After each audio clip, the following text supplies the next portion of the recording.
jemaat yang dikasihi Tuhan, Shalom. Sungguh bersyukur pagi hari ini kita kembali mendapatkan anugerah dari Tuhan. Kita bisa menikmati ibadah pagi hari ini. Sebuah pujian untuk mempersiapkan kita memasuki ibadah. Kiranya pujian ini memberikan kita kekuatan.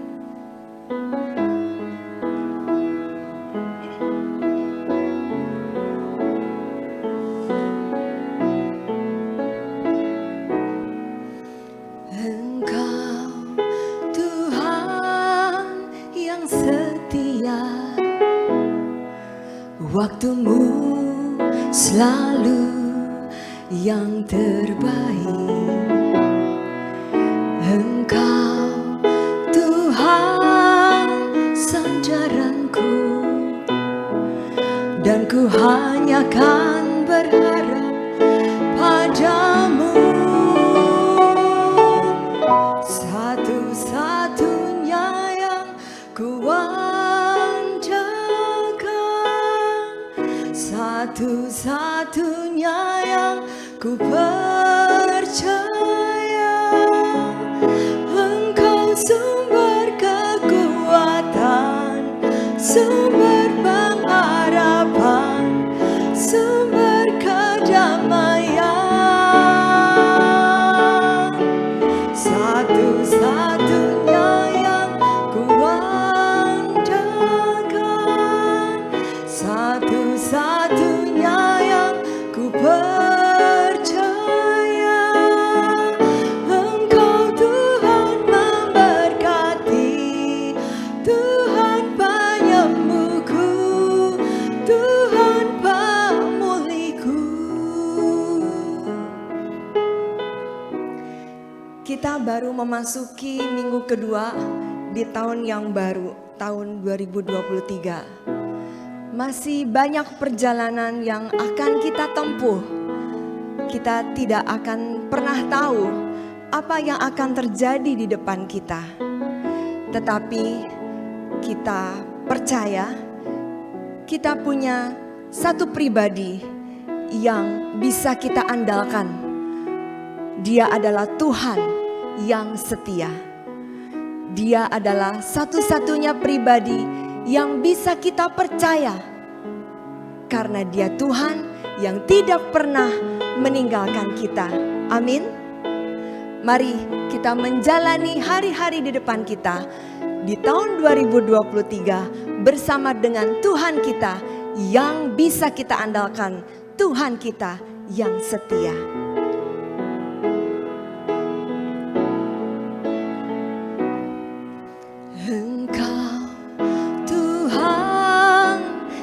Setia, waktumu selalu yang terbaik.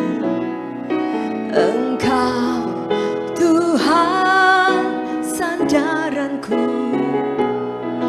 dan ku hanya kan berharap padamu.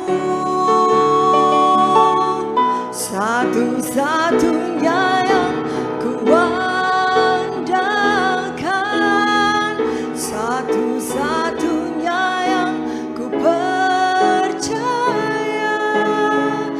Engkau sumber kekuatan, sumber pengharapan, sumber kedamaian.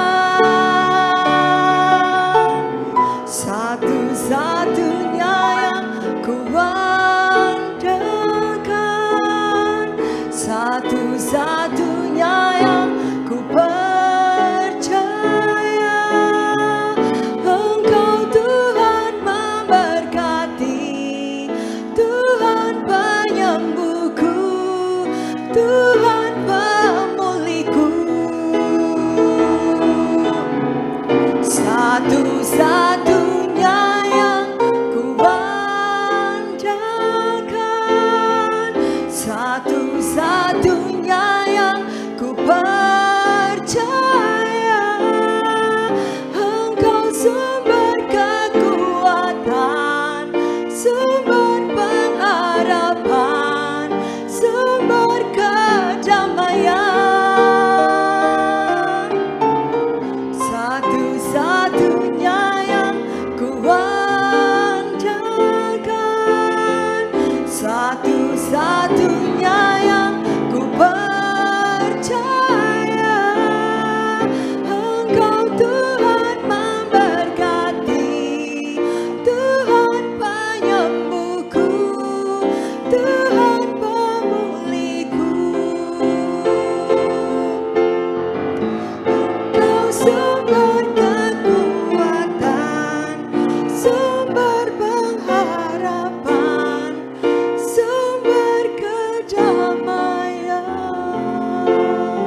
Selamat beribadah, Tuhan memberkati.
Shalom, selamat pagi Bapak Ibu yang dikasih oleh Tuhan Yesus Kristus.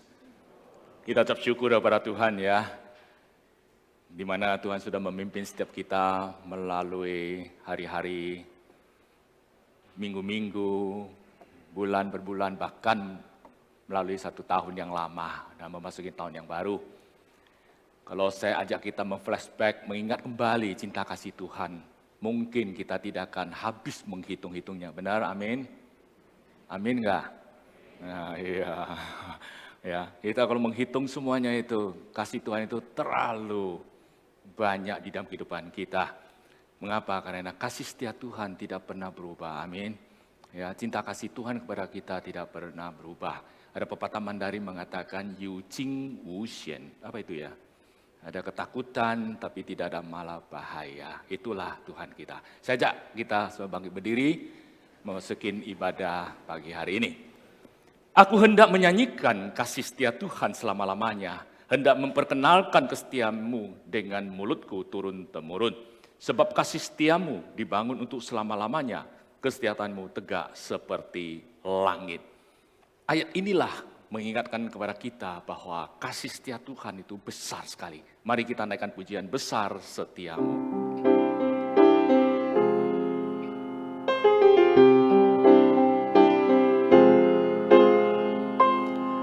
Besar setiamu Allah Bapa-Ku, besarlah kasih-Mu yang melimpah. Tiada kurang dan tidak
semangat nyanyi.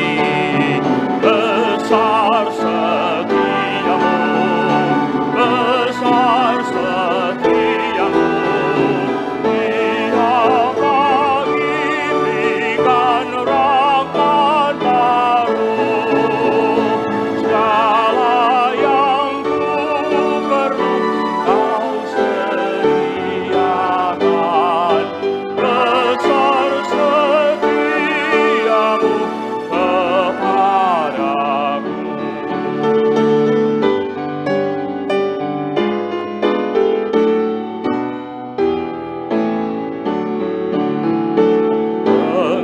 Pengampunan dosa beri damai kekal.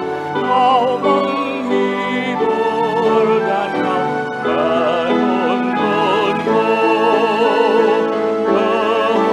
Kekuatan dan pengharapan gelap, kasih setiamu selamanya.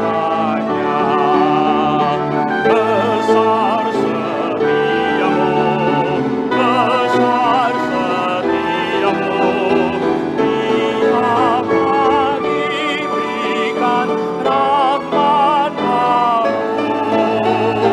Segala yang ku perlu Kau sediakan. Besar setiamu kepadaku. Mari kita berdoa. Segala puji, syukur, hormat, kemuliaan hanya bagi Tuhan. Tuhan yang bertakhta di dalam kerajaan surga.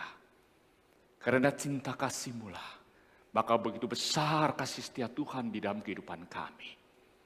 Banyak hal yang kami alami, tapi kami melihat bagaimana cara Tuhan menuntun setiap langkah-langkah kami, sehingga melalui hari-hari kami dengan penuh dengan berkat yang berkelimpahan.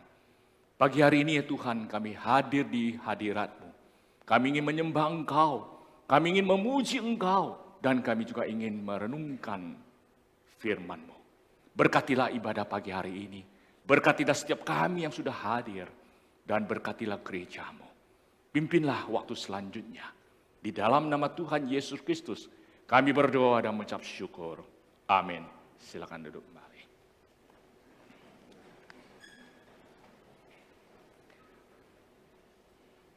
Banyak orang yang berkata bahwa kita tidak tahu apa yang akan terjadi pada hari esoknya. Benar Bapak sekalian?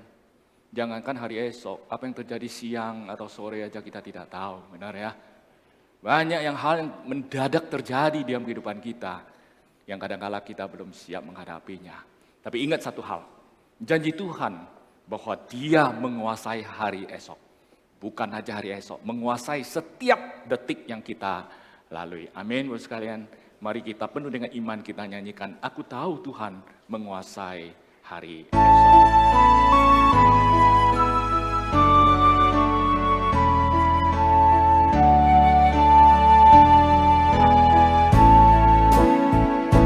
Ku tak tahu hari esokku, hanya hidup bagimu.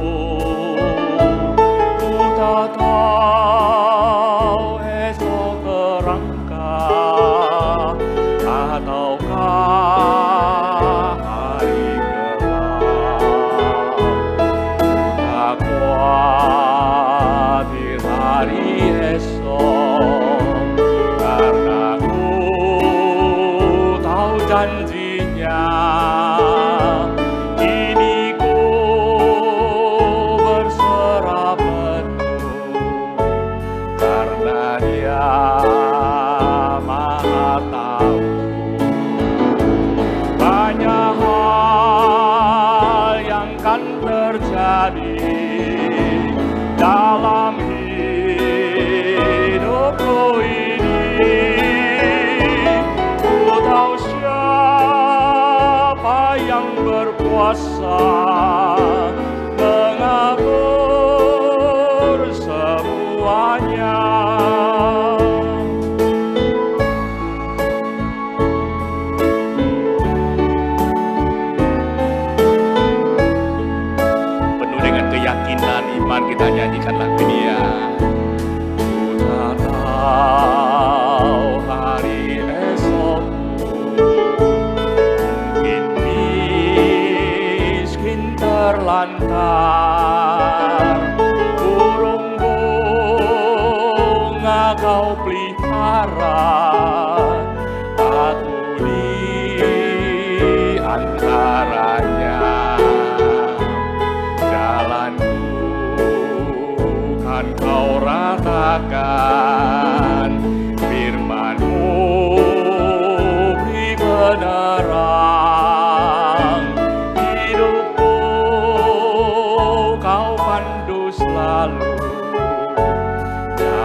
Banyak hal yang kita tidak tahu. Bahkan dosa kita pun kadang-kala kita tidak tahu. Benar ya? Tapi kita tetap syukur pada Tuhan. Tuhan senantiasa mengampuni setiap kita jikalau kita sungguh-sungguh datang kepada Tuhan dan mengakui segala dosa kita. Kadang-kadang saya tidak tahu, tidak mengetahui mengapa ya Tuhan mau memilih saya sebagai orang yang berdosa yang tidak layak ini. Tapi sekali lagi semuanya karena cinta kasih Tuhan. Mari kita naikkan pujian, aku tak tahu, mempersiapkan diri kita untuk dalam pengakuan dosa.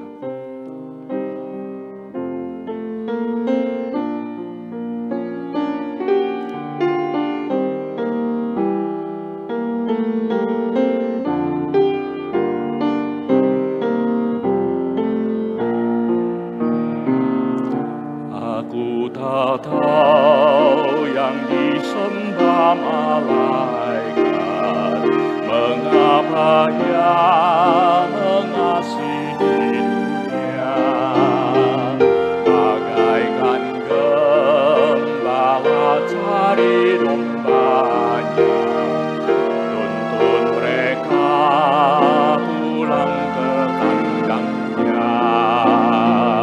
Namun ku tahu dia lahir dari Maria, namun bukan di dalam palungan, dibesarkan dan bekerja di Nazaret.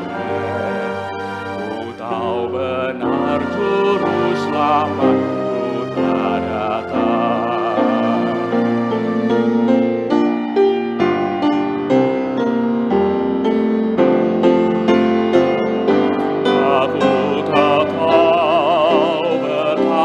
Ia menderita dan damainya yang menghiburkanku. Hatinya pun hancur di atas salib, mahkota duri sebagai gantinya. Namun dia sembuhkan lukaku dan menghapus segala dosaku. Mari kita pergi. Beban berat dijadikannya ringan untuk manusia Kristus Tuhan telah lahir.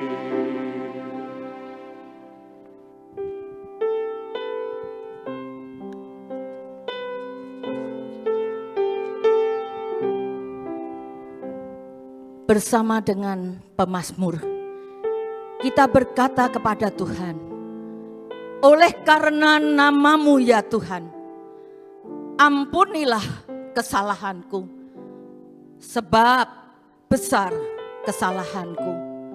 Seorang yang bernama John Bunyan,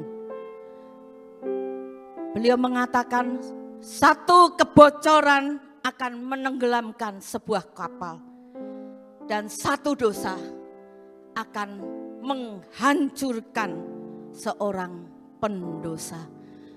Jemaat yang dikasihi oleh Tuhan, mari dengan penuh kesadaran diri kita bersama-sama di hadapan Tuhan, kita mengatakan bahwa kita adalah seorang pendosa dan kita minta Tuhan membereskan hidup kita sekali lagi.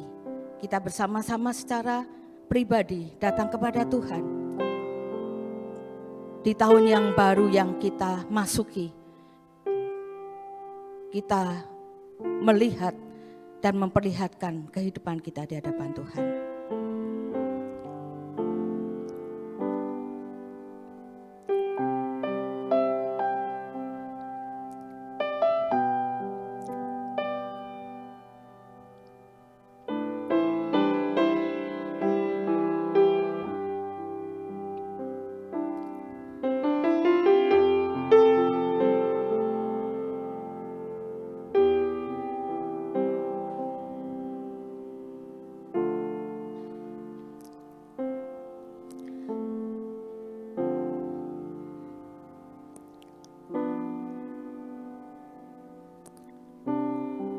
Bapa Surgawi, di tengah ibadah di minggu kedua, di tahun yang baru ini, kami bersama-sama sebagai umat dan anak-Mu datang kepadamu, membuka lembaran kehidupan kami sebagaimana adanya.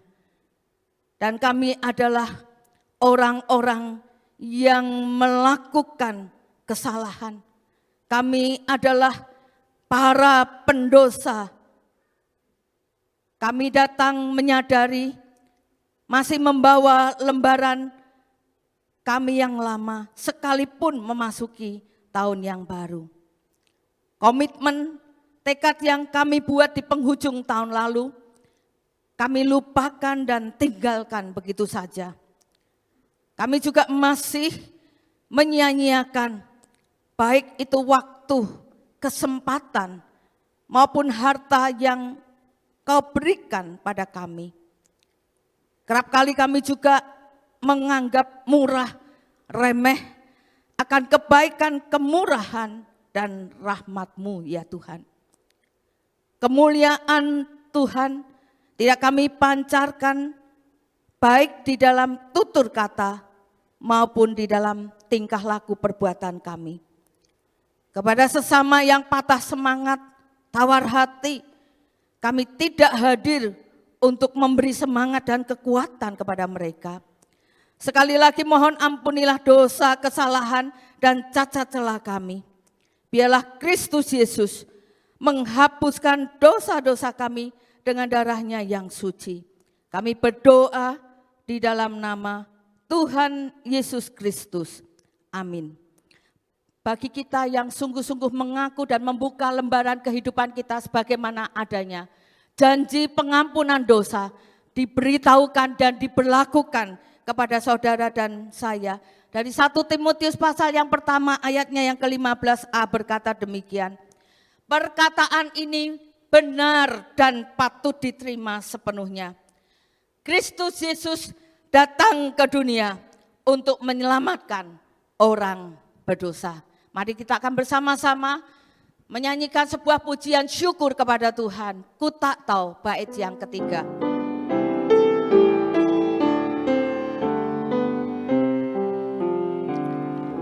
Aku tak tahu mengapa ya dikasih, mengapa ya akan terima pusaka. Segala pengharapan manusia, pengharapan manusia pasti akan memenuhinya. Katakan namun ku tahu, namun ku tahu Tuhan tanpa mulianya yang ditabur pasti dituainya. Suatu saat keadilannya akan nyatalah dan Tuhanku pasti dikenang. Namun ku tahu, namun ku tahu Tuhan tanpa mulianya yang ditabur pasti dituainya. Suatu saat keadilannya akan nyatalah. Katakan dan Tuhanku pasti dikenal manusia. Pasti dikenal manusia. Allah kita adalah Allah yang hidup, Allah yang benar.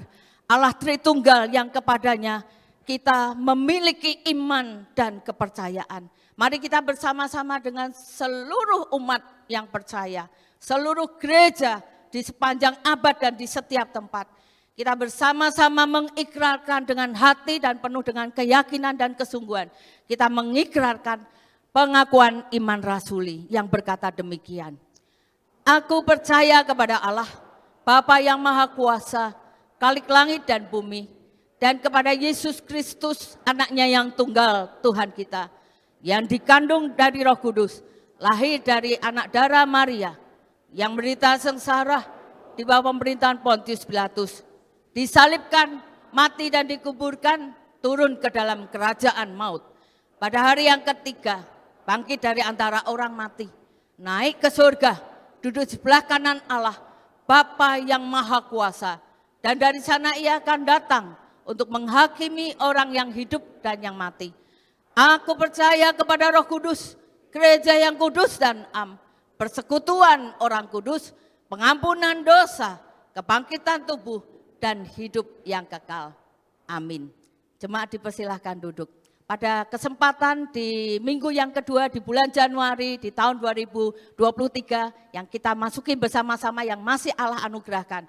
Pada saat ini kita masih berkesempatan untuk mendengarkan akan firman Tuhan, dan firman Tuhan akan disampaikan oleh Pendeta Alexander HH.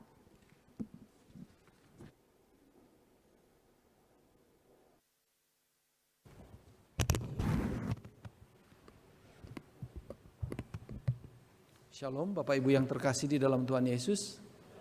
Sungguh senang kita bisa beribadah bersama-sama pada pagi hari ini. Mari kita tundukkan kepala, kita berdoa sekali lagi.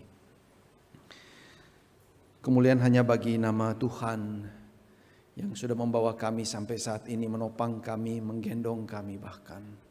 Kami bersyukur untuk kebaikan-Mu ya Tuhan. Engkau memberikan firman yang hidup kepada kami agar kami bukan hanya hidup tapi memahami hidup ini, memahami diri kami, memahami rencana Tuhan. Dan pada pagi hari ini kami bersama-sama kembali merenungkan firman-Mu. Berbicaralah kepada kami ya Tuhan. Nyatakan kembali kuasa kehidupan-Mu itu kepada kami agar kami boleh mengerti, terutama di tahun yang baru, bagaimana kami harus hidup dan bersikap. Beri kami hati seorang murid yang dengan lemah lembut merindukan dan mau memahami, menghidupi firman Tuhan. Urapi hamba-Mu yang sudah mempersiapkan firman-Mu ini. Berbicaralah kepada kami semua, di dalam nama Tuhan kami Yesus Kristus kami berdoa, kami bersyukur. Yang percaya katakan amin. Mari kita buka firman Tuhan kita dari kitab Yesaya pasal yang ke-42 ayat pertama sampai ayat yang ke-9. Kita akan baca berganti-gantian, Bapak Ibu yang terkasih. Saya akan bacakan ayat yang pertama dan Bapak Ibu sekalian ayat yang kedua, dan begitu seterusnya sampai ayat yang ke-8, ayat ke-9 kita akan baca bersama-sama. Hamba Tuhan, lihat itu hambaku yang kupegang, orang pilihanku yang kepadanya aku berkenan. Aku telah menaruh rohku ke atasnya supaya ia menyatakan hukum kepada bangsa-bangsa.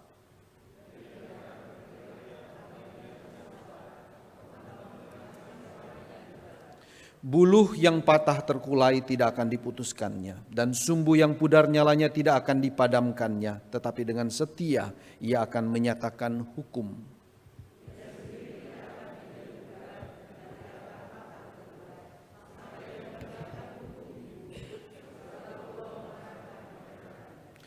Beginilah firman Allah, Tuhan yang menciptakan langit dan membentangkannya, yang menghamparkan bumi dengan segala yang tumbuh di atasnya, yang memberikan nafas kepada umat manusia yang mendudukinya, dan nyawa kepada mereka yang hidup di atasnya.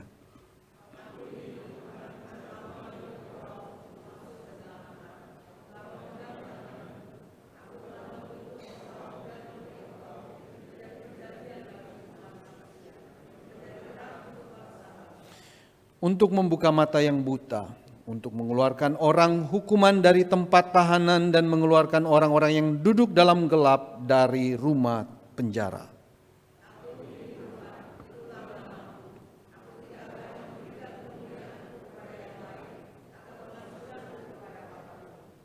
Sama-sama, nubuat-nubuat yang dahulu sekarang sudah menjadi kenyataan. Hal-hal yang baru hendak ku beritahukan. Sebelum hal-hal itu muncul, aku mengabarkannya kepadamu. Demikianlah pembacaan firman Tuhan. Kita berbahagia bukan hanya membaca tapi menjadi pelaku, menghidupinya dalam hidup kita setiap hari. Bapak Ibu yang terkasih di dalam Tuhan Yesus, beberapa waktu yang lalu saya menemukan gambar ini dengan kutipan dari Pendeta Frederick Buechner. Ya, dia juga seorang penulis dan juga seorang teologian. Di situ dikatakan, here is the world, beautiful and terrible things will happen. Don't be afraid. Ini dunia, hal-hal yang baik, hal-hal yang indah, hal-hal yang menakutkan akan terjadi, tapi jangan takut. Ini suatu kutipan yang membawa saya kepada satu pemikiran bahwa hal-hal yang indah, hal-hal yang menakutkan itu satu hal yang normal, hal yang pasti terjadi dalam kehidupan kita. Namun kita cenderung mau hanya yang beautiful, mau yang indah, yang baik-baik saja, dan gak mau yang terrible gitu, gak mau. Sehingga ketakutan itu muncul karena kita sudah memilih seperti itu. Tapi sebenarnya kalau kita mau benar-benar objektif, dua hal ini pasti terjadi. Ya, kita melihat gambar foto yang diambil gitu ya, di luarnya itu foto pegunungan dan danau yang indah gitu ya. Tapi dikatakan di situ beautiful and terrible things gitu akan terjadi. Dan kutipan ini mau mengajak kepada kita semua bahwa kita harus menerima baik yang beautiful maupun yang terrible, kita harus terima semuanya dan jangan takut. Dan oleh karena itulah Bapak Ibu yang terkasih, khususnya karena kita di awal tahun ini, saya mau mengajak kita untuk merenungkan dua hal, dan saya berharap kita bisa mengingat dan merenungkan ini sepanjang tahun ini, bahkan sepanjang hidup kita. Hal yang pertama dari bacaan kita pada pagi hari ini, kita merenungkan bahwa Allah kita Allah yang maha kuasa dan maha baik. Dan yang kedua, kita manusia adalah makhluk yang rapuh dan lumpuh. Kita akan mulainya. Yang pertama, Bapak Ibu yang terkasih, bacaan kita pada pagi hari ini kita perhatikan di ayat 1 dan beberapa ayat selanjutnya. Di situ ada kata ku atau aku yang diulang-ulang. Ya, lihat, itu hambaku yang kupegang, orang pilihanku yang kepadanya aku berkenan. Aku telah menaruh rohku ke atasnya supaya ia menyatakan hukum kepada bangsa-bangsa. Ya, di ayat 6, aku ini Tuhan, aku telah membentuk engkau, aku ini Tuhan, itulah namaku. Di ayat 8, aku tidak akan memberikan kemuliaanku kepada orang yang lain atau kemasyhuranku kepada patung. Jelas di sini Yesaya mau menekankan bahwa ini Allah yang mengatur kedatangan hamba. Dan kalau nanti kita melihat pekerjaan atau misi hamba ini sangat amat baik buat seluruh umat manusia. Itu berarti Allah yang maha kuasa mau menyatakan kebaikannya kepada seluruh ciptaannya. Dan kalau kita melihat di ayat kelima Bapak Ibu yang terkasih, beginilah firman Allah Tuhan. Itu dua kata, El dan Yahweh. Ya, jadi di sini mau dikatakan bahwa Allah ini Allah yang tertentu loh, bukan Allah kebanyakan. Ya, kita tahu bahwa teks ini ditulis kepada umat Israel yang ada di Babilonia, dan kita tahu budaya Babilonia itu menyembah banyak dewa, ya, dan mereka memakai ramal-ramalan untuk melihat masa depan. Dan di sini Yesaya mau mengatakan jangan percaya kepada mereka. Inilah Allah yang benar, Allah Yahweh yang menciptakan kita semua, kamu semua, dan menciptakan bumi ini di mana kita bisa hidup. Ya. Dan kita lihat di ayat 9 di situ dikatakan bahwa Allah inilah yang tahu masa depan. Ya, nubuat-nubuat yang dahulu sekarang sudah menjadi kenyataan. Ngomong tentang keadaan mereka di Babilonia bahwa dulu sudah dinubuatkan keadaan kamu sekarang ini, tapi kamu nggak percaya. Hal-hal yang baru hendak kuberitahukan. Sebelum hal-hal itu muncul, aku mengabarkannya kepadamu akan masa yang akan datang. Bahwa Allah Yahweh inilah yang tahu akan masa depan. Oleh karena itu tinggalkanlah berhala-berhalamu itu, tinggalkanlah ramal-ramalanmu itu, dan percayalah kepada Allah Yahweh ini. Nah Bapak Ibu yang terkasih di dalam Tuhan Yesus, setiap hari kita akan diberikan pilihan untuk percaya kepada Allah yang maha kuasa mengatur segalanya, atau percaya kepada diri kita sendiri, atau dunia kuasa-kuasa yang ada di sekeliling kita. Bapak Ibu mungkin ingat cerita tentang Daniel, ya, di kitab Daniel pasal pertama, bagaimana Daniel dan teman-temannya dibawa ke Babilonia, ya, Raja Nebukadnezar, karena mereka pintar, mereka mau dipekerjakan di dalam kerajaan itu, dan kemudian mereka dikasih makan makanan raja yang enak-enak. Bapak Ibu tahu apa jawaban Daniel? Mereka enggak, dan teman-teman enggak mau makan itu. Padahal hukumannya mati oleh raja. Kalau pegawai raja itu melaporkan kepada raja bahwa Daniel enggak mau makan makanan raja, maka mereka bisa dihukum mati. Tetapi Daniel enggak peduli. Dia memilih makanan yang sesuai dengan iman kepercayaannya, dan dia katakan uji 10 hari setelah ini. Dan memang setelah 10 hari diuji mereka lebih sehat daripada mereka yang makan makanan raja. Di belakang cerita ini sebenarnya Daniel memilih pilihan itu karena dia percaya kepada kuasa Allah lebih besar daripada kuasa Raja Nebukadnezar yang pada waktu itu merupakan kerajaan yang terhebat ya pada masa itu di daerah itu. Dan menunjukkan bahwa Daniel walaupun ada raja yang hebat, raja yang menguasai hidupnya, raja yang menguasai wilayah tertentu, dia lebih percaya bahwa Allah menguasai raja itu. Allah lebih berpengetahuan, Allah lebih baik daripada kebaikan raja tersebut. Maka dia memilih makanan itu. Nah Bapak Ibu yang terkasih di dalam Tuhan Yesus, tiap hari, mulai hari ini, bahkan dari masa lalu, sampai seterusnya, kita akan diberi pilihan itu. Dan kita harus memilih bahwa Allah inilah Allah yang maha kuasa, dan dia adalah Allah yang maha baik. Lebih daripada semua kekuasaan yang ada, yang kelihatan maupun yang tidak kelihatan. Dan kita harus memutuskannya saat ini. Nggak bisa kita putuskan pada waktu kejadian tertentu terjadi. Milih inilah, milih ini atau milih itu. Enggak, saat ini juga. Kita harus memilih bahwa dialah Allah yang maha kuasa. Karena rancangan Allah ini adalah rancangan yang baik. Kita membaca di dalam kitab Yeremia pasal 29 ayat 11. Yeremia menulis kepada umat Israel yang ada di dalam pembuangan. Dia katakan rancangan Allah yang maha kuasa adalah rancangan damai sejahtera, bukan rancangan kecelakaan. Yang memberikan hari depan yang penuh harapan. Dan oleh karena itu kuasa ini dipakai untuk kebaikan kita. Karena dia tahu kita ini nggak bisa mengatur, membentuk hidup kita lebih baik daripada apa yang bisa dia berikan kepada kita semua. Gak bisa. Allah menciptakan langit dan bumi dan dia katakan ciptaannya itu amat sangat baik. Ciptaan ini adalah gambaran Allah yang maha baik. Dan Bapak Ibu yang terkasih, kalau kita mau berhenti sejenak, saya tahu bahwa kita semua juga memiliki kekuasaan. Ada yang memiliki kuasa lebih banyak, ada yang lebih sedikit. Dengan posisi yang kita miliki, dengan uang yang kita miliki, dengan pengetahuan yang kita miliki, mungkin kita punya akses tertentu kepada kekuasaan. Bagaimana kita menggunakan kekuasaan kita tersebut? Apakah kita merefleksikan Allah yang maha kuasa, yang menggunakan kekuasaannya demi kebaikan orang lain? Ataukah kita sedang menggunakan kekuasaan yang dipercayakan, diberikan kepada kita oleh Allah untuk kepentingan kita saja? Untuk nama kita, untuk keuntungan kita, untuk reputasi kita. Nah firman Tuhan pagi hari ini mengajak kita, kalau kita punya kuasa, pakai kuasa itu untuk menyatakan kebaikan Allah, kasih Allah kepada orang-orang yang membutuhkan di luar sana.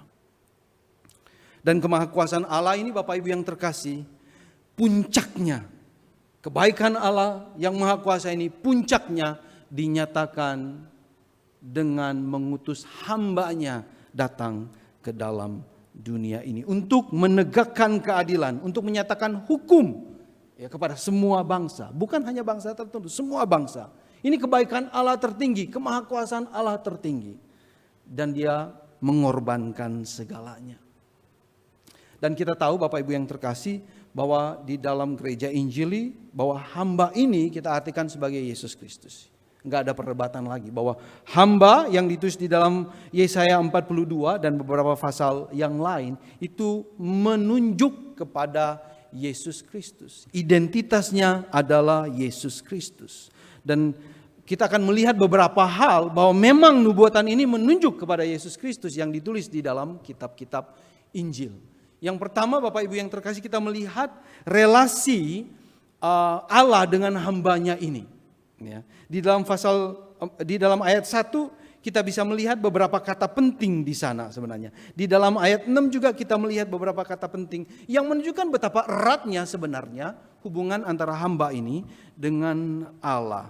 Yang pertama kita melihat di situ bahwa Allah lah yang memilih, Allah memanggil, Allah memegang, Allah menjaga hambanya. Ini kata-kata yang besar yang bisa kita renungkan sepanjang hidup kita. Sebenarnya Bapak Ibu yang terkasih. Tapi hal yang perlu yang kita perhatikan di sini bahwa Allah menjaga hambanya. Sejak Allah menjanjikan keturunan dari wanita itu yang akan meremukkan kepala ular itu di dalam Kejadian 3 Bapak Ibu yang terkasih. Allah menjaga janjinya itu supaya terjadi di dalam Yesus Kristus. Kita membaca di dalam Alkitab bahwa walaupun keturunan Adam adalah berdosa dan kecenderungan hatinya membuahkan kejahatan semata-mata, Allah menjaga, memilih Nuh, memasukkannya dia ke dalam bahtera dan meluputkan dia dari banjir air bah yang besar. Demi siapa? Supaya Yesus Kristus itu lahir satu hari di masa yang akan datang. Lalu dari keturunan Nuh ini Allah memilih Abraham.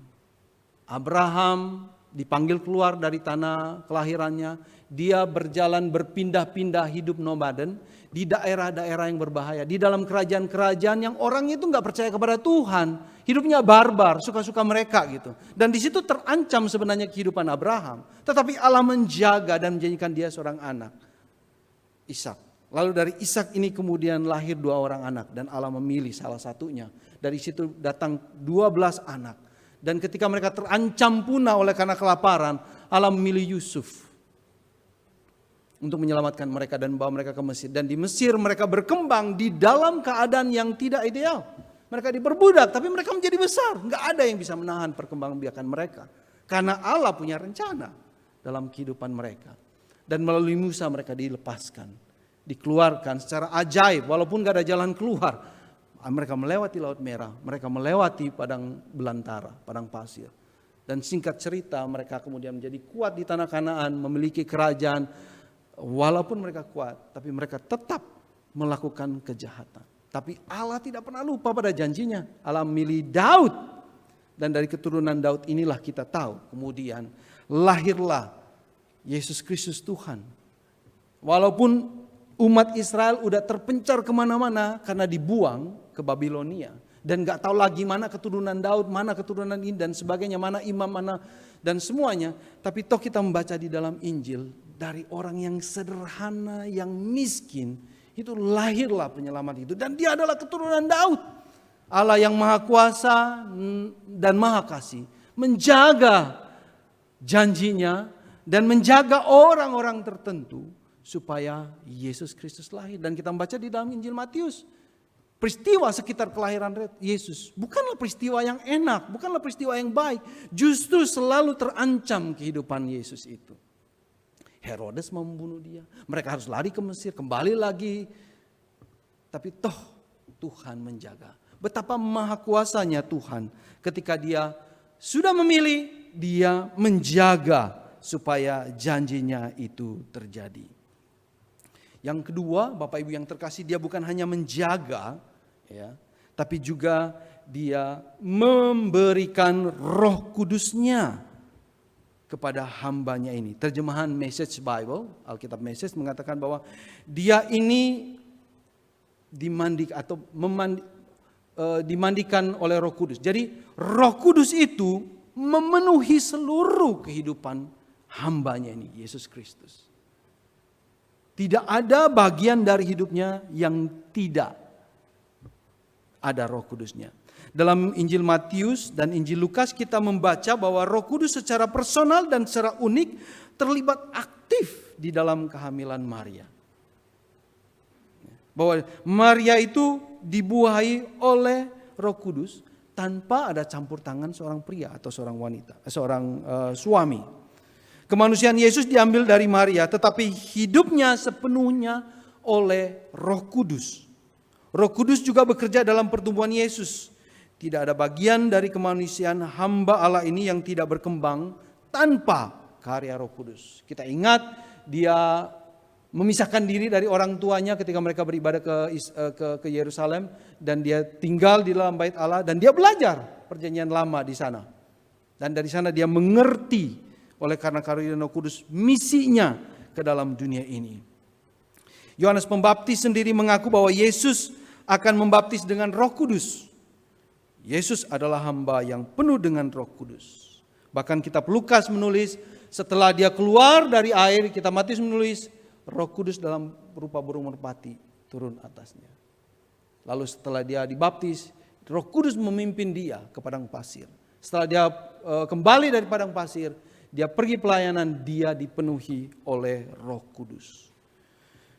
Yesus Kristus dipenuhi oleh Roh Kudus sejak dari masa pembuahan dalam kandungan perawan Maria sampai kepada pemuliaannya duduk di sisi kanan Allah Bapa di sorga.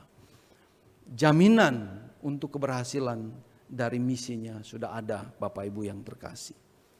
Gak bisa diragukan lagi. Yang kedua, bagaimana cara hambanya ini menyelesaikan misi? Ada dua hal yang kita perhatikan sama-sama. Yang pertama, ia tidak akan berteriak atau menyaringkan suara atau memperdengarkan suaranya di jalan-jalan. Ini adalah bahasa figuratif, Bapak Ibu yang terkasih. Yang berarti bahwa hamba ini tidak memuliakan dirinya. Ia tidak menonjolkan dirinya. Ia tidak mencari perhatian dari orang-orang di sekelilingnya. Dia tidak akan mempromosikan dirinya. Ia hanya fokus kepada misi yang sudah diberikan kepadanya. Itulah sebabnya Injil Matius pasal 12 ayat 15-21 itu mencatat bahwa Yesus setelah menyembuhkan orang sakit melarang mereka memberitahukan kepada orang lain tentang Yesus sendiri. Karena dia adalah seorang hamba yang tidak berteriak menyaringkan suaranya di jalan-jalan. Tapi dengan diam menyatakan keadilan Allah. Bagaimana dengan gereja kita? Bagaimana dengan gereja masa kini?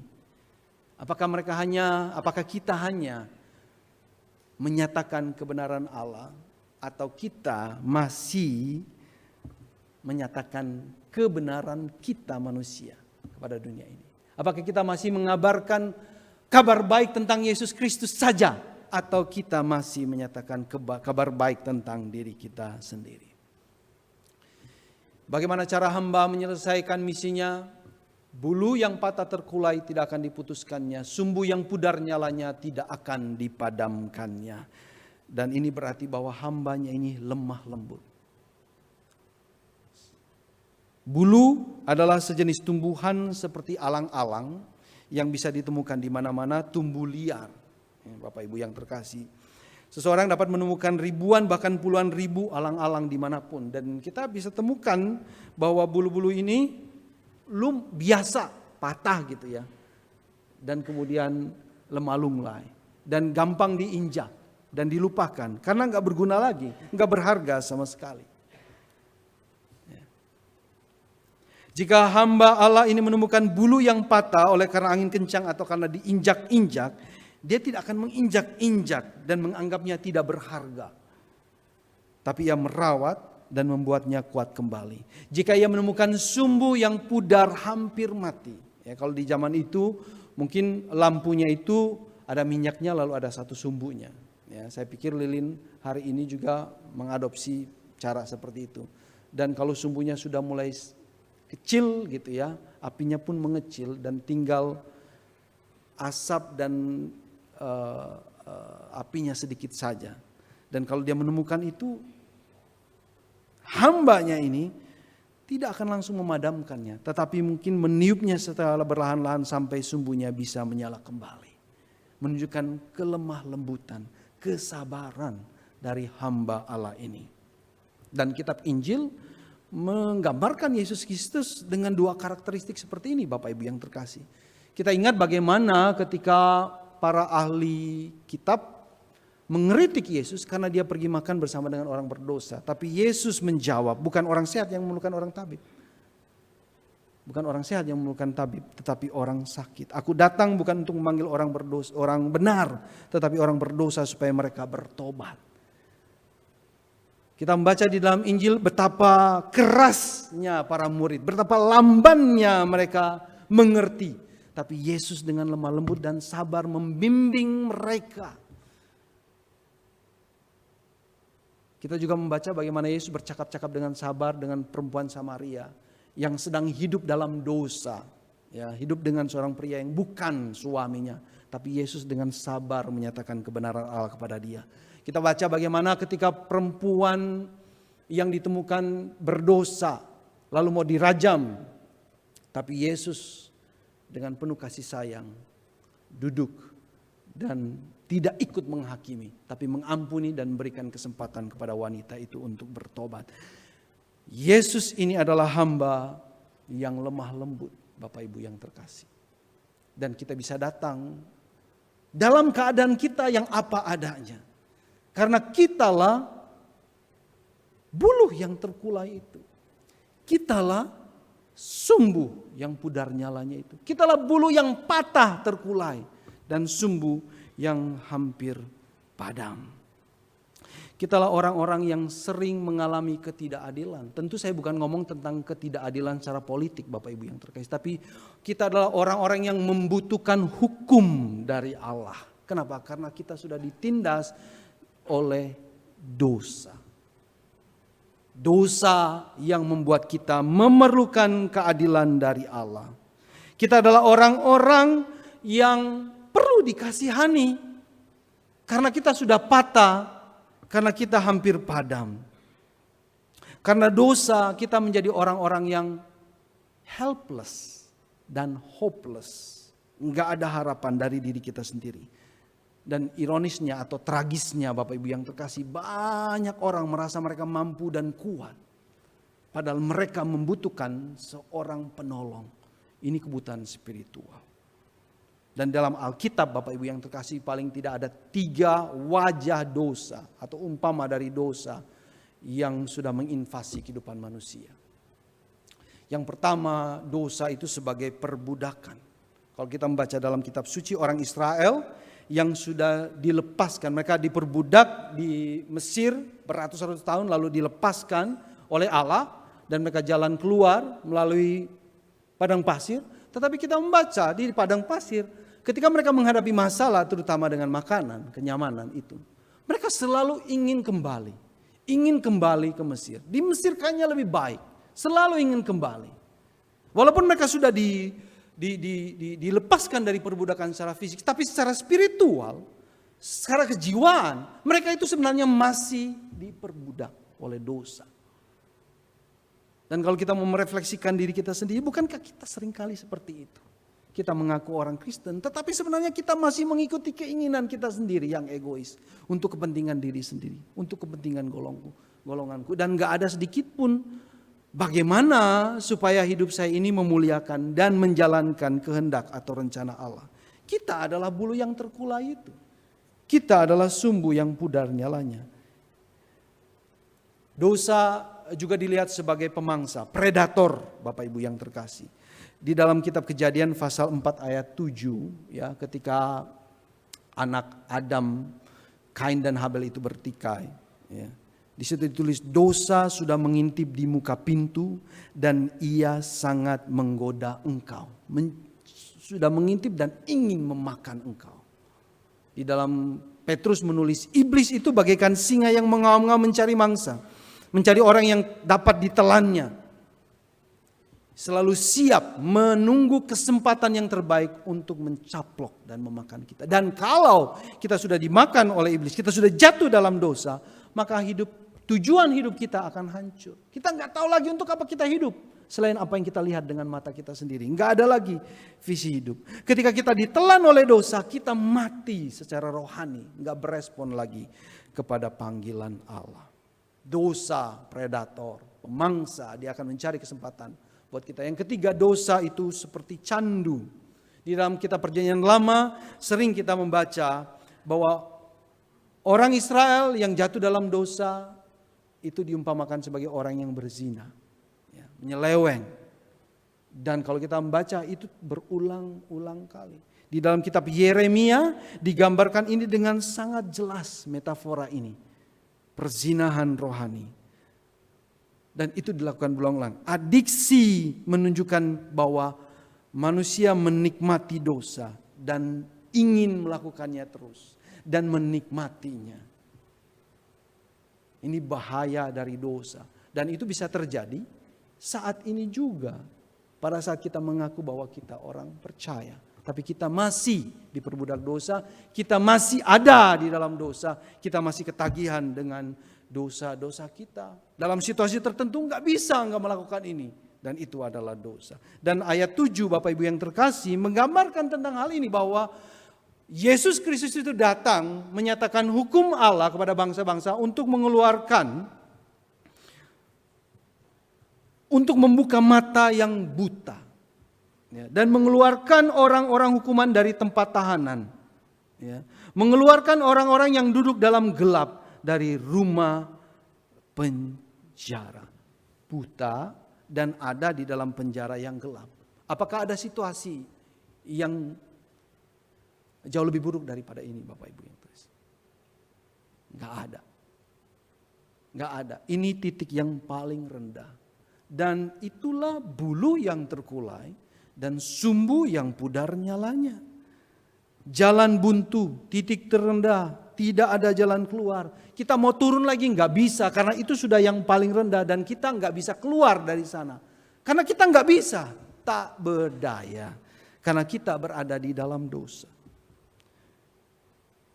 Raymond Odlum Junior mengatakan bahwa keadaan dunia sekarang ini adalah dunia yang tidak mungkin bisa diperbaiki lagi. Refleksi dari manusia yang menciptakannya. Sama seperti di dalam kitab Kejadian, Allah menciptakan alam semesta dan dia melihat semuanya baik. Dan dunia ini tidak bisa diperbaiki lagi, refleksi atau cermin dari ciptaan, buatan manusia yang berdosa. Segala usaha manusia untuk memperbaiki dunia ini menjadikan lebih baik, hanya berakhir kepada keadaan yang lebih buruk. Saya setuju dengan pernyataan ini. Waktu saya sekolah dulu, saya coba melakukan studi kecil-kecilan. Bagaimana kemiskinan itu sebenarnya? Ya, penyebabnya apa? Lalu apakah pendidikan bisa mengurangi dan menjadi jalan keluar, membasmi semua kemiskinan ini? Dan apa yang saya temukan sangat mengagetkan dan mengecilkan hati. Dan mau gak mau harus beriman kepada Allah yang maha baik dan maha besar. Karena manusia gak bisa. Sekolah mungkin 1-2 orang kita bisa lepaskan dari kemiskinan. Tapi dia akan masuk ke dalam sistem yang memang sudah gak adil. Sistem yang memberontak kepada Tuhan. Dan dia akan terlibat di dalamnya. Dan membuat keadaan semakin parah lagi hari demi hari. Jadi gak ada hope kecuali kita meminta suatu pertolongan dari luar, Bapak Ibu yang terkasih. Segala usaha baik manusia pada akhirnya gagal. Karena memang struktur sosial kita sudah tidak adil, jahat, memberontak kepada Allah. Ya. Odlum menambahkan demikian. Oleh karena itu, masalah dosa ini masalah yang serius. Bukan hanya buat mereka yang belum percaya, apalagi buat mereka.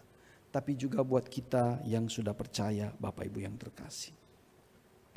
Dosa sudah merambat dan menjangkiti setiap aspek kehidupan kita.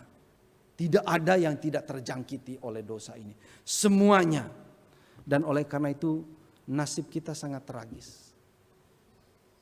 Bahkan kebaikan kita itu tidak akan menjadi dunia ini lebih baik lagi. Gak ada gunanya.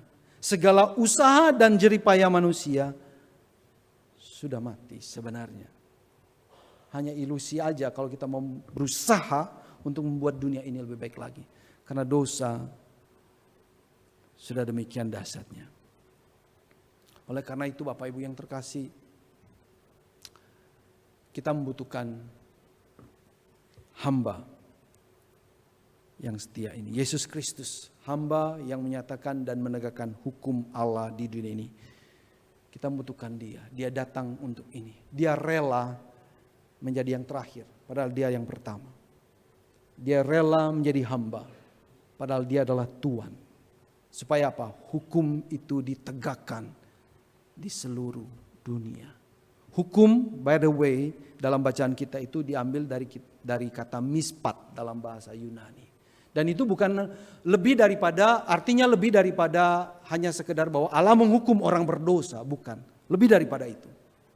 Artinya bahwa dia akan merestorasi, menjadikan dunia ini tempat yang lebih baik lagi. Seperti Allah memaksudkannya sebenarnya.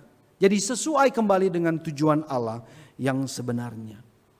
Itulah keadilan yang dibawa oleh Yesus Kristus kepada kita 2000 tahun yang lalu dan terus berkarya sampai hari ini.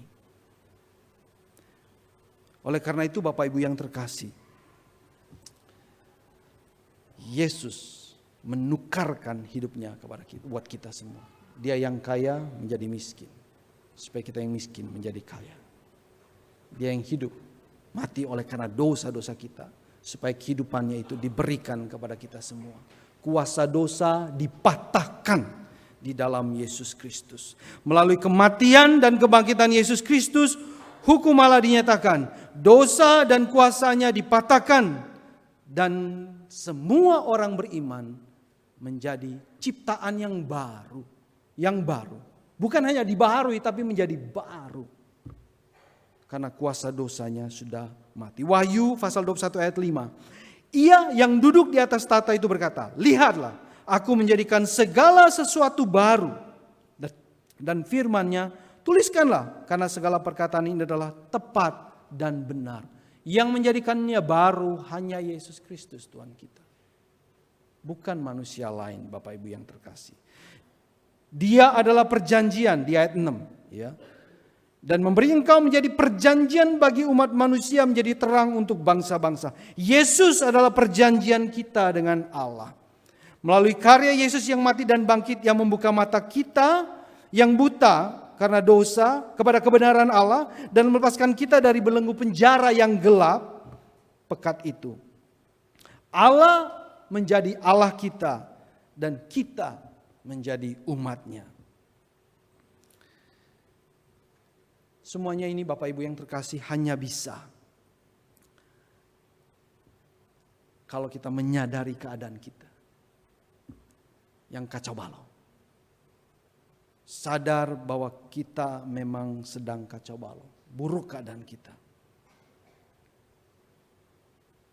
Sadarkah kita bahwa kita buta karena dosa dan terbelenggu dalam penjara dosa yang gelap? Sadarkah kita?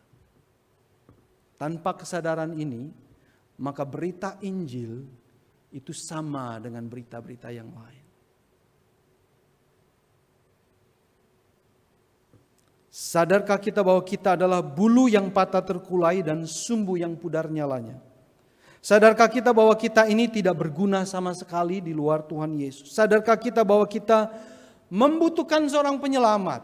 Bahwa saya tanpa seorang penyelamat, tanpa Yesus Kristus, dikutuk untuk gagal selama-lamanya. Tidak berhasil selama-lamanya. Dan saya hanya bisa kalau Dia menjadi penyelamat saya. Saya pikir di awal tahun ini adalah saat yang terbaik untuk kembali merenung dan memperdalam bahwa kita tidak bergantung kepada kekuatan kita, tapi bergantung kepada Yesus Kristus yang sudah mati buat kita. Bahwa kita ini hanyalah sampah.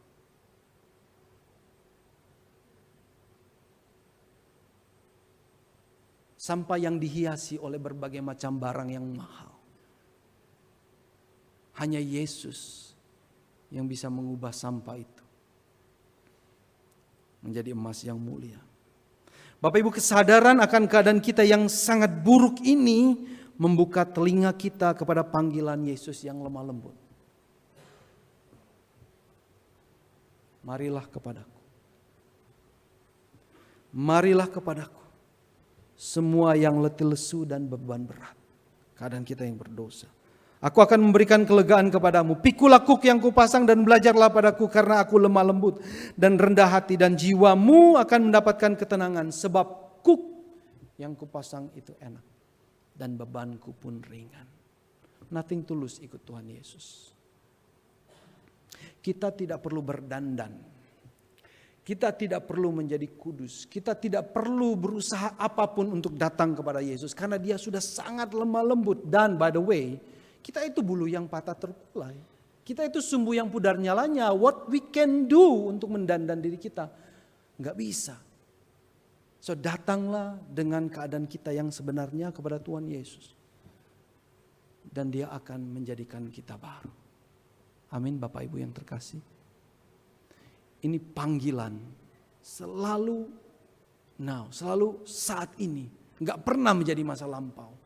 Jangan pernah berpikir bahwa panggilan ini, oh dulu waktu saya masih muda, oh dulu waktu saya bertobat. Enggak. Panggilan ini selalu saat ini dan kekinian. Kenapa? Karena kita orang berdosa. Karena kita tinggal di dalam dunia yang berdosa yang selalu menggoda kita untuk kembali ke kehidupan. Mau memperbudak kita, mau memakan kita. Mari datang kepada Tuhan Yesus dengan serius, lebih serius lagi. Saat ini putuskan, aku hanya mau melakukan apa yang menjadi agenda Tuhan.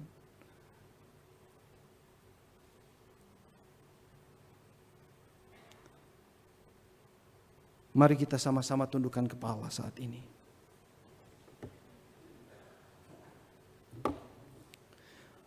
Mungkin ada di antara Bapak Ibu sekalian yang saat ini diyakinkan bahwa dirinya hanyalah buluh yang patah terkulai. Dirinya hanyalah sumbu yang pudar nyalanya. Dirinya hanyalah seorang yang berdosa, yang hopeless dan helpless. Jika Bapak Ibu menyadari hal ini, taruh tangan Bapak Ibu di dalam hati, di dada. Karena Tuhan akan mendengar kerinduan dan keinginan Bapak Ibu untuk datang ke dalam hidupmu. Tuhan yang maha baik. Kami bersyukur Yesus, hamba-Mu yang setia, rela menjadi yang terakhir. Rela menjadi hamba supaya kami yang terakhir dan hamba boleh mendapatkan kekayaan surgawi. Tolonglah kami, bantulah kami, agar kesadaran keadaan kami yang sebenarnya ini bisa dipuaskan hanya oleh Yesus Kristus Tuhan kami, yang sudah mati dan bangkit bagi kami. Dan biarkanlah kami boleh mengalami kehidupan yang berkemenangan. Kuasa kebangkitan Kristus boleh kami alami dalam kehidupan kami setiap hari. Ketika kami harus memilih dua hal yang bertentangan antara Engkau dengan dunia ini dalam segala topeng-topengnya. Beri kami kekuatan untuk memilih Engkau. Dan biarlah kami boleh melihat kuasa-Mu berkarya. Terpujilah nama Tuhan. Kasihanilah kami, tolonglah kami, topang kami, dan tuntun kami. Demi nama Tuhan kami Yesus Kristus, kami berdoa, kami bersyukur. Amin.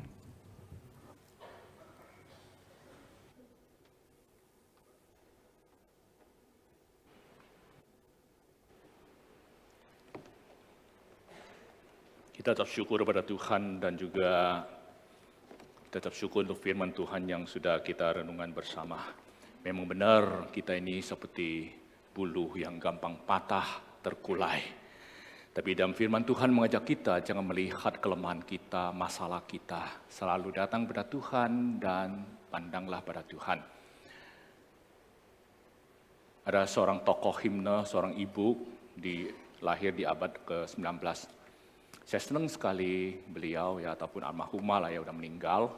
Dalam hidupnya kita tahu selama 90 lebih usianya dalam kondisi buta. Dia adalah Fanny Crosby. Banyak orang yang kenal ya biografinya. Saya senang yaitu karena di dalam hidupnya selama 90 tahun dia tidak menuntut bahwa dia disembuhkan matanya. Dan di dalam kehidupannya tidak ada kekecewaan kalau dia sampai meninggal pun dia buta. Dan tulisan atau syair-syair lagu yang ditulisnya itu sangat menguatkan saya. Setiap kali saya nyanyi lagu karangan dia, tulisan dia, iman saya dipulihkan lagi. Ya, karena apa? Karena di dalam lagunya tidak ada satu kata pun yang kecewa. Justru memberi harapan-harapan, kekuatan, penghiburan kepada kita semuanya. Kalau demikian, kita tahu Tuhan mengasihi kita, hati kita selalu ucap syukur pada Tuhan. Pagi hari ini Tuhan beri kita kesempatan untuk memberi persembahan sebagai ucapan syukur kita, walaupun di dalam kesulitan.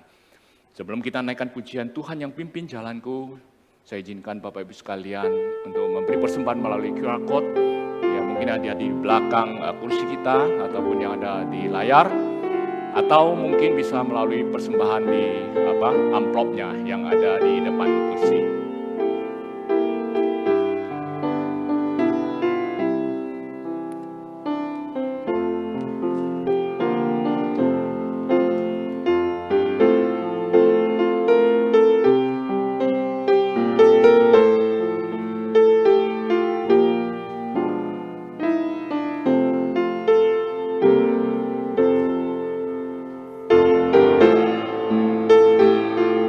Mari kita siapkan pujian ini. Tuhan yang pimpin jalanku, tiada yang ku takutkan. Rahmat-Nya sungguh melimpah, Dia mempedulikanku. Dalam imanku terhibur dan damai ku dapatkan. Apapun yang menimpaku, ada Tuhan sertaku. Apapun yang menimpaku, ada Tuhan sertaku. Tuhan yang pimpin jalanku pada jalan berliku. Anugerah-Nya tersedia, Dia beriku roh hidup. Langkahku letih dan lemah, jiwa pun dahaga. Air maya dipancarkan, ku senang menerimanya. Air maya dipancarkan, ku senang menerimanya. Mari kita berdiri, kita berdoa. Memang benar ya Tuhan, kadangkala jalan hidup kami berliku-liku, banyak batu, baik yang kerikil ataupun yang besar menghambat perjalanan hidup kami. Kadangkala kami mengalami banyak masalah yang kami tidak mengerti. Tapi kami tahu satu hal, Tuhan menyertai kami.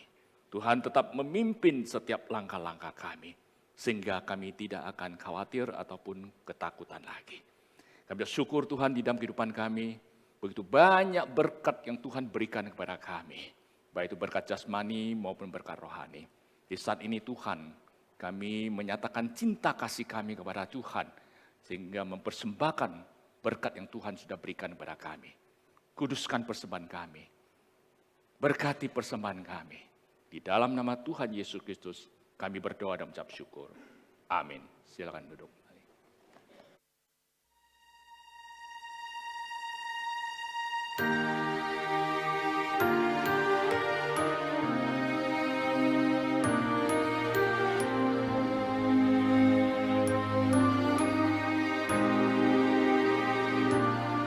Saat ku berjalan,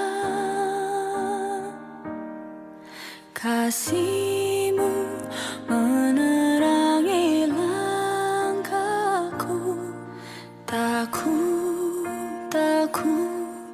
Takut bimbang, karena ku tahu Kau bersamaku. Kau lebih tahu yang terbaik bagiku. Kau lebih sanggup pulihkan hidupku. Ku berserah, ku percaya, hanya Yesus penolong yang setia.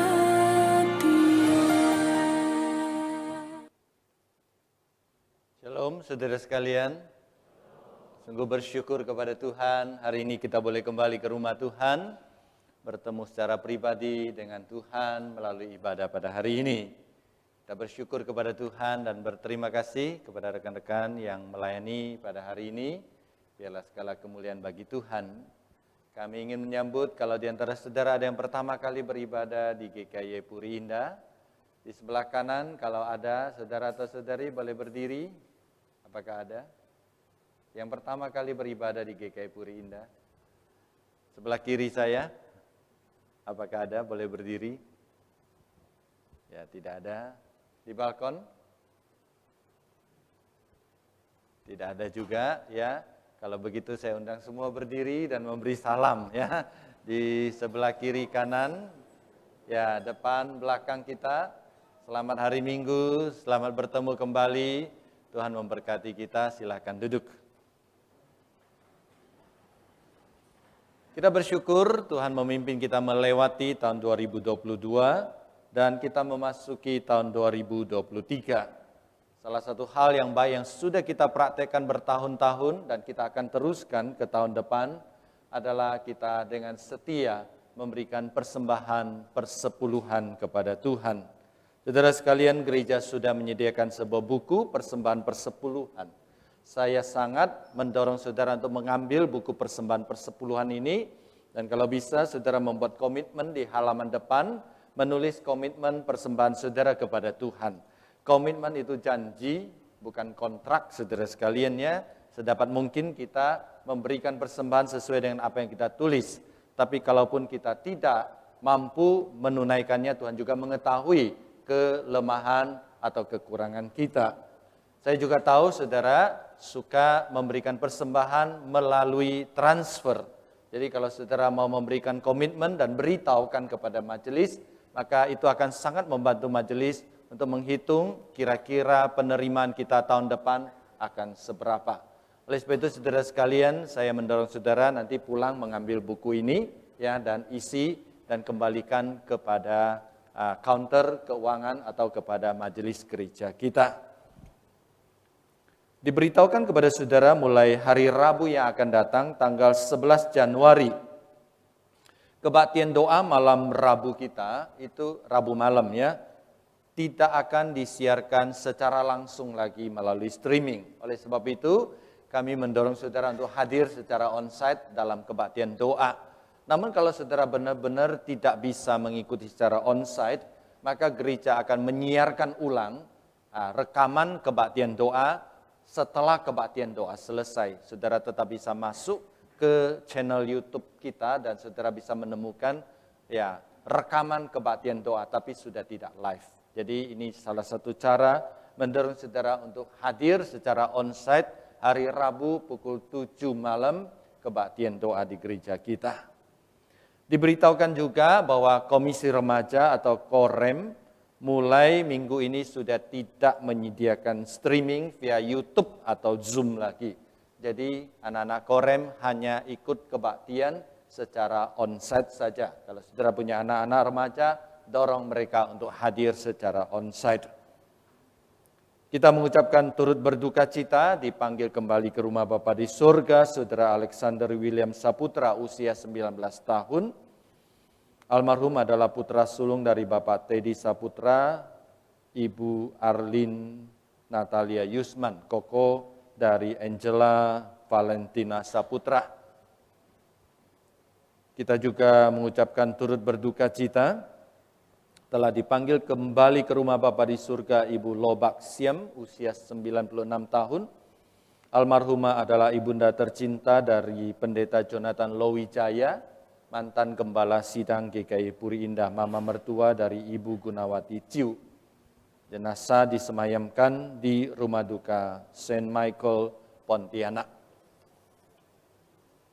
Kita juga mengucapkan turut berduka cita telah berpulang ke rumah Bapa di surga, Bapak Supriyadi Rubianto, atau kita kenal Bapak Rubi tadi pagi subuh.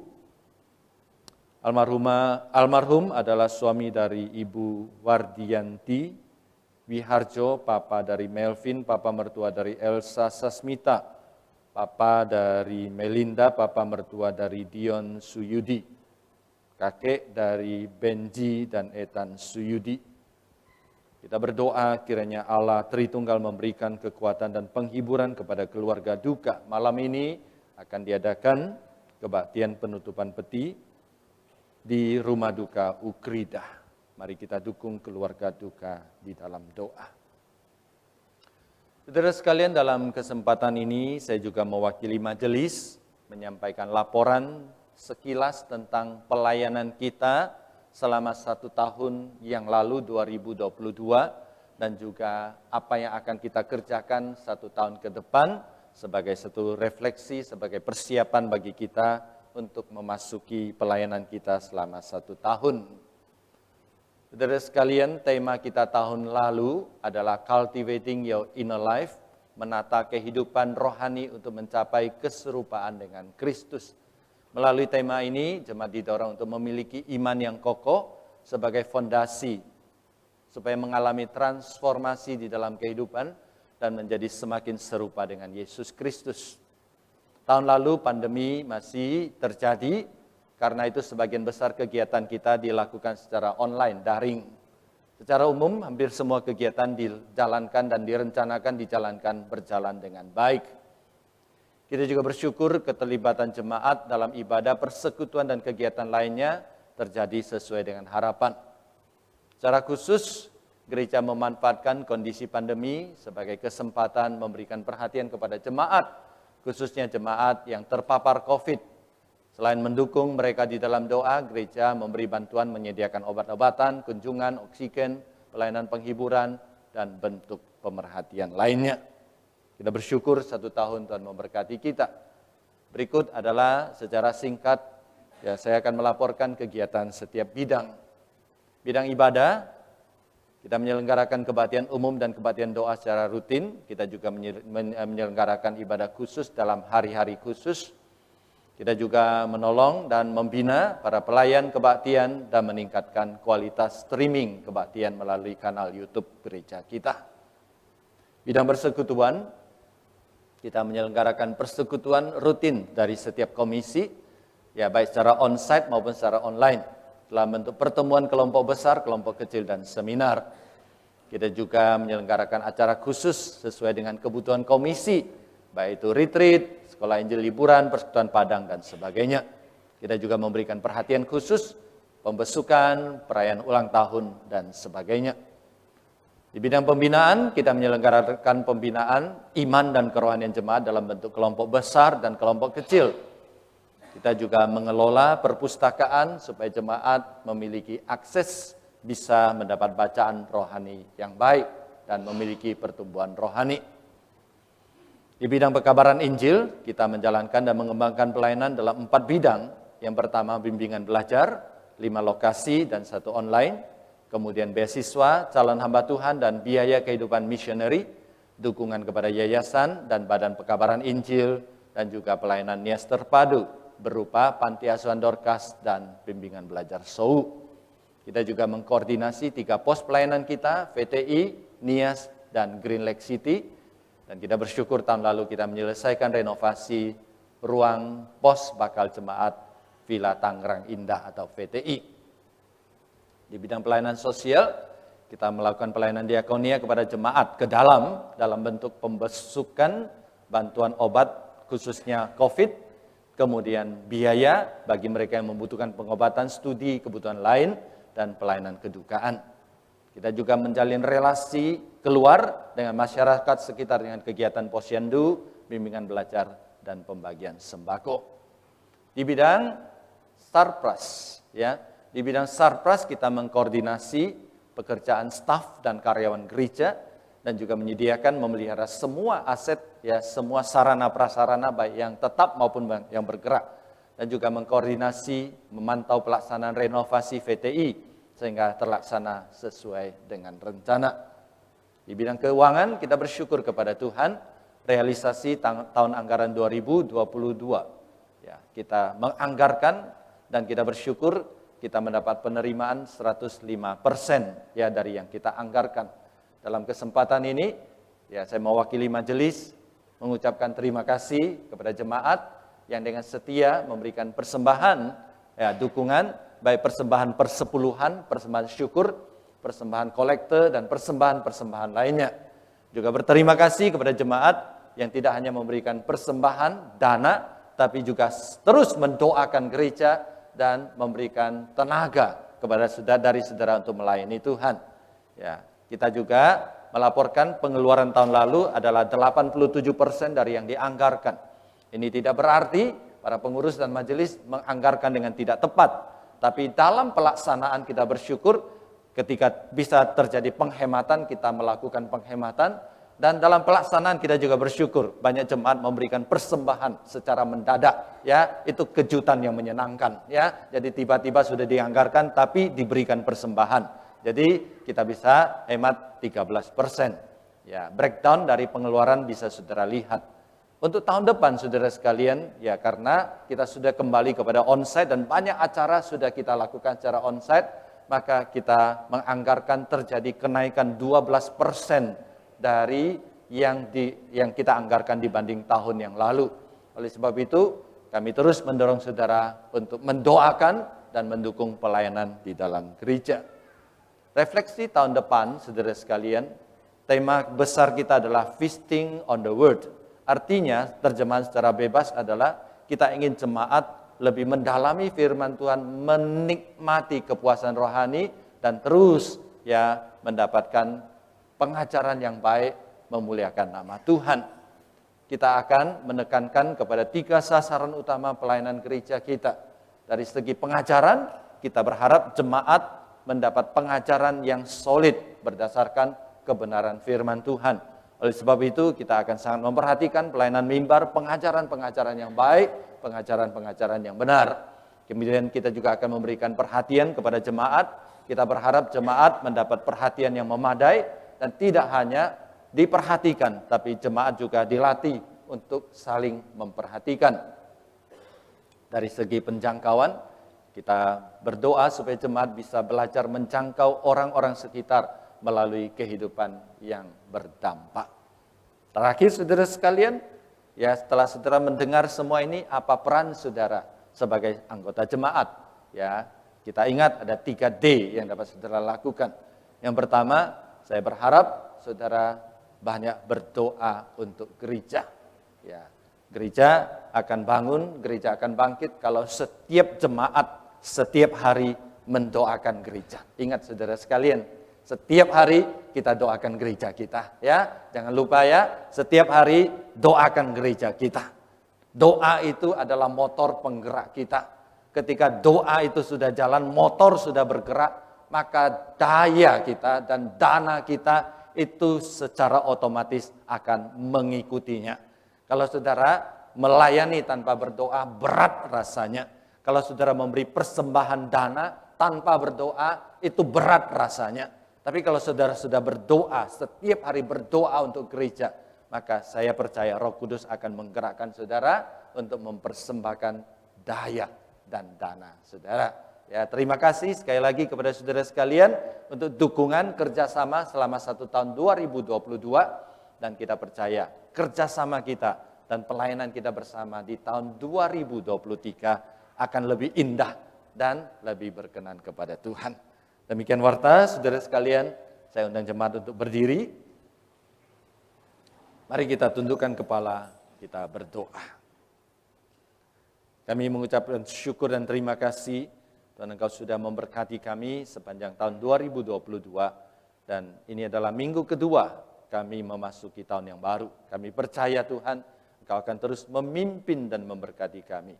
Memasuki 1 tahun di depan, kami serahkan gereja kami ke dalam tangan Tuhan. Kami berdoa bagi majelis, kami berdoa bagi pengurus, kami berdoa bagi jemaat, kami berdoa bagi segala kebutuhan kami berdoa bagi segala kesempatan kami boleh melayani.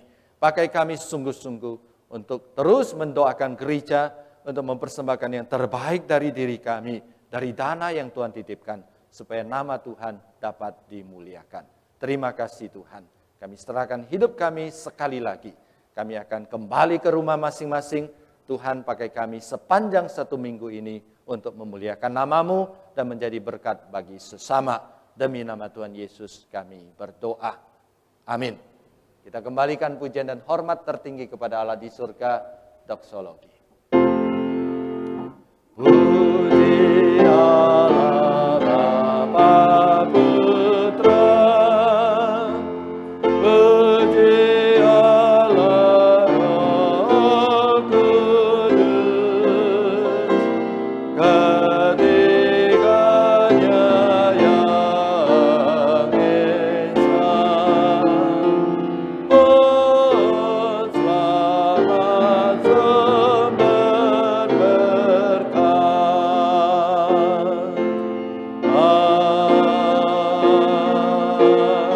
Amin. Saudara yang dikasihi Tuhan, bukalah hatimu, terimalah berkat dari Tuhan. 主内，亲爱弟兄姐妹们，开你们的心，领受从上帝而来的祝福。但愿我主耶稣基督的恩惠、上帝的慈爱、圣灵的帮助，常与弟兄姐妹们同在，从今时直到永永远远。Kasih karunia dari Tuhan kita Yesus Kristus, cinta kasih dari Allah Bapa, persekutuan dan pertolongan dari Allah Roh Kudus menyertai saudara sekalian dari saat ini sampai selama-lamanya. Amin.